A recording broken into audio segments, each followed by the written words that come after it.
today we're talking about sports and exercise and diabetes. I don't know.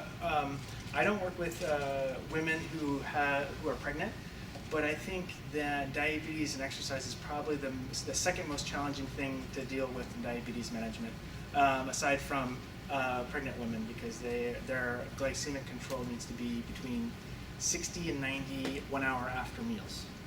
So luckily, as soon as if someone ever gets pregnant in our practice, we ship them off to a high-risk OB. But the second most thing I think is actually sports and diabetes, because there's so many things that can affect blood sugars. Wrong way. There you go. So some of the things that I want to talk about today is, one, talk a little bit about some of the challenges that come up with type 1 diabetes and exercise.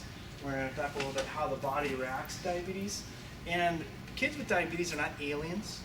They're regular kids. And so we're going to talk a little bit about general sports nutrition, as well as a little bit of sports nutrition around diabetes.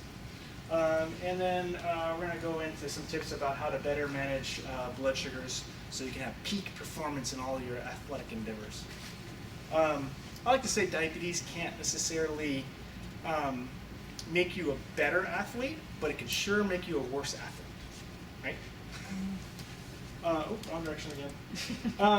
So people sometimes ask me, who are some professional athletes that you know that have type 1 diabetes? Jay Cutler's on the Chicago Bears. I'm not a big Bears fan, and he's an okay quarterback. Nick Bolton, I'm not a hockey fan, but he's on the Blackhawks. I guess they've won the Stanley Cup a couple times. Kelly Hewen is a ladies PGL golf thing. I'm not a big golf person either. Adam Morrison, he played for Gonzaga. He was like one of the best players on Gonzaga. And then he sat on the bench for the Bobcats, the LA Lakers, and now the Trailblazers. But he has type 1 diabetes. And Sean Busey is a snowboarder. Scott Verplank, I don't know that guy. Sean Busey actually has like a Busby. He has like a camp that he does every once in a while. Yeah. For snowboarders. Tahoe last April. And then Scott Dunn is a surfer that has type 1 diabetes. Was actually my former patient when I was in Children's Hospital LA.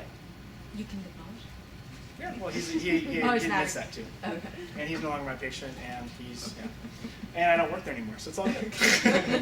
And Charlie Kimball was an IndyCar racer. And I think there's also a there's a NASCAR racer. There's a NASCAR racer as well. Yeah, Ryan Reed. Yeah. There's an NFL player as well. Yeah, Kendall Jackson. Big. Kendall something. Johnson Jackson. Yeah, usually NFL players big. He just spoke at Dillon. He actually lost a lot of weight because he stopped playing. I met him last summer, and he was telling the kids about his experiences. Yeah, he was just at Delos. Yeah, which is great. So there's plenty of athletes, and also people with type 1 diabetes can also be Supreme Court justices, can be actresses. They can be doctors, diabetes educators, all that kind of stuff like that. So there's countless things that you can do with diabetes. So some of the challenges that people face when you have type 1 diabetes and when you're exercising is that it can cause lows, it can cause highs. The fun part about diabetes is that it can affect people differently for different activities. So you might find a great formula that works great for soccer, but it doesn't work for baseball, and it doesn't work for swimming, and it doesn't work. So basically, I think the fun part about diabetes, you get to learn a way to manage diabetes for every sport that your kid does. And exercise can affect blood sugars at different times, and also if you're exercising in the morning compared to the night can also affect the blood sugars differently. Makes it interesting. You can't. One of the tricky parts about exercise with diabetes is that once you've injected insulin, you can't take it away. Once it's in the body, you can't suck it out, right? And lows can occur up to 12 hours after exercise has happened. And it's hard to monitor minute by minute blood sugars when you're exercising intensely, unless you have a glucose sensor, but sometimes they're not as accurate when you're running and sweating like crazy. So some things to consider, variables to consider before you start to exercise when you have type 1 diabetes. One thing is you want to know how intense you're going to be exercising. Another thing is the variable to consider is what's your blood sugar at the start of activity. What your recent blood sugar trend has been. Has it been going up or down recently? What's your current level of fitness? If you're very fit, a little bit of exercise, a 5-mile jog is not going to affect your blood sugars as much as that if you are very, very unfit and you haven't ran for years, that 5-mile jog can be quite a different effect on your blood sugars. Insulin on board, how much insulin have you last injected? How much is from your basals or your long-acting lantus? You want to know the temperature can affect your blood sugars.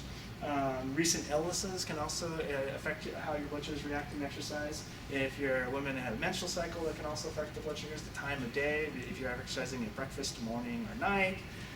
Duration of exercise, the longer you exercise, the greater effect and impact it has on your blood sugars. The amount of basal insulin you're taking, or lantus, previous lows, in the last meal, types of food that you've eaten recently, and hydration status. So nothing really to think about. What about Real the phase easy. of the moon? Right? Mood, yeah. Oh yeah, so wait. So there's only a couple things to keep track of right before you exercise, right? What Does it seem about- like one too many things to think about? What about if it's the level of competition? Yep. So practice versus actual games can have an impact as well, right? Which I didn't have here, but this is from, I should add that in, from Sherry's book. So the effects of insulin exercise on your blood glucose when you don't have diabetes. So when you don't have diabetes, when you start to exercise, your muscles want more sugar. So you start to get a lot more sugar from, the muscles take the sugar from the bloodstream. And then your body sees that their sugars are going lower in the bloodstream, so it automatically turns off the insulin production in your body. And then as you see as the body starts to see the blood sugar start to go down, it has a regulatory hormone, glucagon, starts to increase, so it can tell the liver to start to put sugar back into the bloodstream to keep the blood sugars balanced. And so then you basically, that's how one way your body keeps your blood sugars in normal range when you don't have diabetes, is it just balances the insulin and the glucagon and keeps the blood sugars at a stable range for a while. Tricky part is when you have diabetes is that, again, the muscles, when you start to exercise, start to use extra energy and it draws more sugar from the bloodstream. Your insulin levels remain the same because your body no longer has control of the insulin, and so the insulin that you inject keeps working until it's programmed to stop working. So the Humulog lasts for 3 hours, the Lantus lasts for 24 hours, that kind of stuff like that. When you have insulin that's continually to be circulating in the body that is in high levels, that glucagon that your body normally makes is suppressed. So one way to think about it is that if you have a fight between 10 units of glucagon and 10 units of insulin, insulin's always going to win. Insulin's bigger and stronger, more powerful. So that's when if somebody has a seizure, you give basically 100 units of glucagon to try to counteract the however many units of insulin are in the body. I'm wondering all that. Yeah, okay. So when insulin pushes the sugar out of the bloodstream into the muscles and liver, and then can cause low blood sugars if you don't do anything about that. So I like to, so here I am pictured here, and this is my stomach. And so what happens to your blood sugars when you have too much insulin in the body is that this is your blood sugar, like a little line here, and then this is your muscles, and this is your liver, and this is your stomach, okay? So what happens is that when you start the exercise, all the sugar goes into your muscles, into your liver, okay? And then your blood sugar starts to drop. And so what you can try to do is add extra carbohydrates, like eat more carbs from your stomach, and your stomach will start to get the blood sugars back into your bloodstream. But if you have too much insulin, it's still going to get out of your bloodstream too quickly.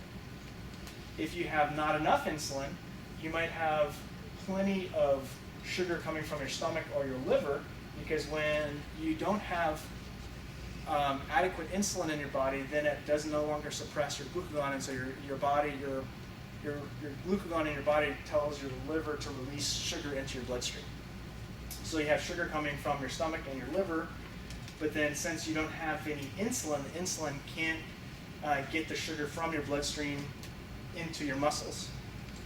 And so what ends up happening is that your blood sugars go higher and higher and higher. And so if you have the right amount of insulin in your body, is that you have sugar in your bloodstream, and the sugar from the liver goes into your bloodstream, and then as you exercise, your muscles take sugar from your bloodstream, and if you start to, and your blood sugar stay constant. If you start to exercise more and continue to exercise for longer periods of time, that's the 2 little arrows there. Then you're going to have a chance that the blood sugar start to drop a little bit. But as you exercise more, if you replace the carbs that you're burning with additional exercise in your stomach by eating stuff, eating carbs or drinking carbs, then you can hopefully continue to keep your blood sugars in a regular balance. Sounds easy, right? Barry, could you go back to that one when you have too much Which one? insulin? No. when you when you have too much insulin. Oh wait, Too much insulin. no, when you don't have enough insulin. Okay, let's go back here. Yeah. So when you're high, when you're exercising. Yeah, Not I enough didn't insulin. understand what. I'm not good with the whole glucagon and understanding the liver, and so what happens with the liver? So when you have insulin, Like, insulin keeps the sugar out of the liver. Keeps it Okay. in the liver. It doesn't have it go into the bloodstream. When you don't have enough Okay. insulin, the insulin is the thing that keeps the liver keeps the sugar inside the liver. When you don't Okay. have enough insulin in the body, sugar starts to go from the liver into the bloodstream. okay, okay, Okay. and But why then then can it? but if you have no insulin, sugar is going into the bloodstream. Okay, But since the insulin is needed to get the sugar from the bloodstream into the muscles, right. and there's no insulin, no keys open the doors are locked, can't get in, Okay. sugar continues to go higher and higher in the bloodstream. Okay. Thanks. Got it. I wanted to do the graphical thing instead of just writing things down. And, No, Okay. that helps. I'm visual. I like arrows and stuff too. We can put more arrows in next time. Yeah, see arrows, see? Yeah. That never What's that? that never happens. That constant. Yeah. For a little bit, maybe. For a short period of time. And so, why does exercise sometimes cause high blood sugars? Not enough insulin. Not enough insulin could be one Adrenaline. reason. Adrenaline. Adrenaline rush, right? So that adrenaline rush when you've scored the winning goal, or you've made the final basket in the finals of the game, you've scored the touchdown. That pump of energy that you get causes your sugars to go up. So the other thing to think about too is even if you don't have adrenaline, it also you want to think about how you're getting your energy. So we start to think about aerobic versus anaerobic exercise. So aerobic exercise is when you're able to breathe, so you can still catch your breath, you can talk. So running, jogging, swimming, where you can still breathe a little bit. When you're exercising with air and you can still catch your breath, I can send you the slides too. You can just, Okay. you can I'd keep be- track Oh, of it. that would be great. Okay. Or you keep tapping away. No, madly. I'm way better if I could just watch. Okay. Yeah. Thanks. And so when you're exercising aerobically, remember the aerobics in the 80s? No, anybody? No? Yeah. Jane Fonda. Jane Fonda, yeah. So that means that you're able to breathe and you're able to keep you're able to talk during exercise. That means you're getting enough air into your body, and so that you're burning carbohydrates at a high rate. You use some fat and protein, but you're mostly losing carbs, and it depletes the sugar from your bloodstream as well as your liver. Sorry, I go this one too a little bit sometimes. And this can cause the blood sugars to go low. And so, for example, if someone's a swimmer, okay, during swim practice, you're swimming lap after lap, lap after lap. You are aerobic most of the time. You stop, you hang out. You're using the aerobic system, so you're using the sugar in your liver and your muscles, and that can cause the blood sugars to go low. When you have anaerobic exercise, so this is exercise without air or all-out efforts lasting less than 2 minutes. So like sprints, if you're swimming at 50 meters across the pool once, if you're doing weightlifting, lifting 100 pounds over your head for a couple seconds, things, where after that exercise, you're getting the lactic acid buildup, you're getting the burn, your muscles are really burning and you're really on fire. That's anaerobic exercise, and that actually caused the blood sugars to go, they're rising a little bit. At one point I talked to, what's the guy's name, Doug something, he's the Mr. former World. Mr. Natural Universe, right? Weightlifter guy.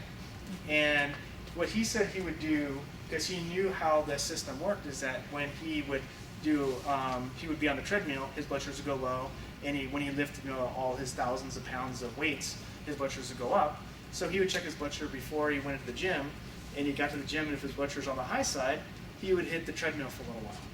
If you got to the gym and the blood sugars were on the low side, you'd hit the weights a little bit, get the blood sugars up, and then hit the treadmill afterwards, because he knew that the anaerobic exercise would bring his blood sugars to go up, whereas the aerobic exercise would cause the blood sugars to go down initially. So one thing to think about this is that if you have a low blood sugar when you're out and about exercising and you don't have a glucose source with you, there has been some people that have made the suggestion that an all-out sprint for 8 to 10 seconds, followed by walking carefully to find a glucose source, could potentially give you a little extra time before your blood sugars go too low. So it seems counterintuitive. It's like you're going on a jog, you're jogging, and you're going to have a low blood sugar. Oh, I don't have any glucose with me. Now I'm going to sprint for a little while? Doesn't make sense, right? But using this can temporarily bring the blood sugars up. What's left in the liver can squirt into the bloodstream, get the blood sugars up a little bit temporarily. But you can't create carbs out of nothing. Eventually you will have low blood sugar, so this can give you a temporary fix until you can go to the 7-Eleven or the liquor store and get some Smarties or some Skittles, or Sour Patch Kids. You guys still have Sour Patch Kids now? Mm-hmm. Okay.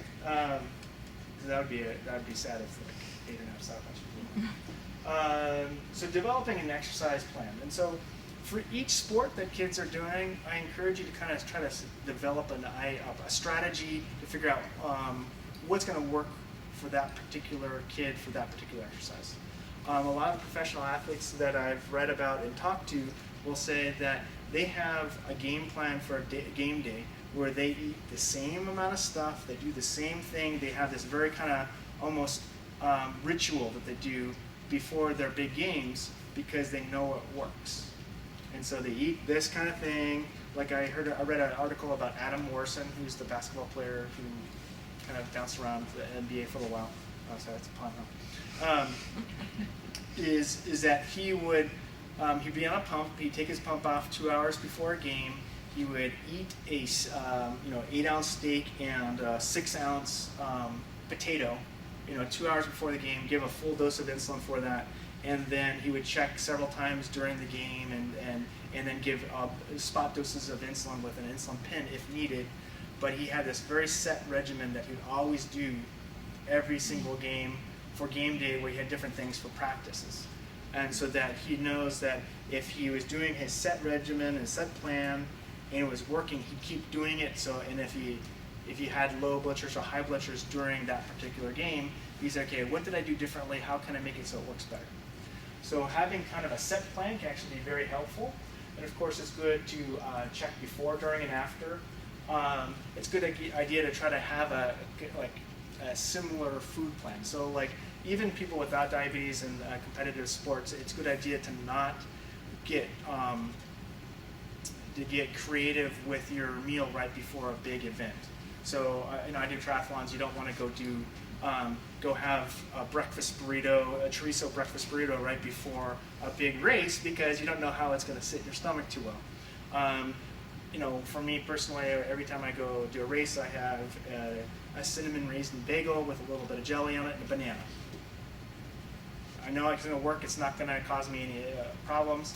I know if that I have double supreme nachos right before, it's not going to sit so well. I'm going to have some issues later on. So kind of having a consistent, a similar kind of thing that you always eat that you know that's going to work for you on particular sports. I also found that I drink coffee every day. When I go swimming, I drink coffee after I swim, not before, because then I get a little bit of reflux. But that's just me. You might have a decreased amount of insulin. That's insulin. Take the same. Okay.